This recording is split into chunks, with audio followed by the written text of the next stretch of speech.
Il percorso è stato lungo, ma alla fine Padova avrà il suo parco inclusivo. L'11 giugno si apriranno finalmente i cancelli del parco comunale inclusivo Albero del Tesoro, un'area verde attrezzata in via Siena nella zona del Basso Isonzo, accessibile a tutti, a bambini e adulti con o senza disabilità. Il cantiere è durato 9 anni, ha subito uno stop durante la pandemia nel 2020, poi la carenza di manodopera e forniture, ma alla fine, grazie al coinvolgimento di 17 enti impegnati nell'inclusione e nella disabilità, è stato completato.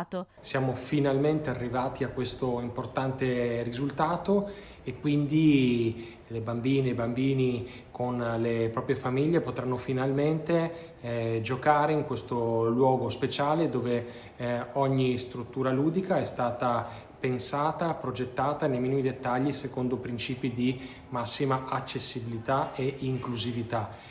Quindi con grande orgoglio che possiamo dire di essere arrivati finalmente all'apertura di questo spazio pubblico che è stato realizzato grazie alla generosità di tanti enti che hanno investito risorse per realizzare questo spazio unico. Il primo anno di gestione, vista la particolarità unica del parco, è stata affidata alla Fondazione Holman. Anche il comune verrà coinvolto. Abbiamo investito delle risorse per completare i lavori e completato anche la procedura per individuare un soggetto che ci aiutasse alla gestione, almeno in questa prima fase di questa area verde molto speciale. Sarà aperta dal mercoledì alla domenica tutti i giorni dalle 9 alle 19 nel periodo estivo e poi a settembre ci troveremo tutti insieme anche con i soggetti che hanno donato nel corso di questi anni per festeggiare questo risultato. Padova ha un nuovo spazio verde aperto al pubblico, ma soprattutto che è all'avanguardia in termini di accessibilità,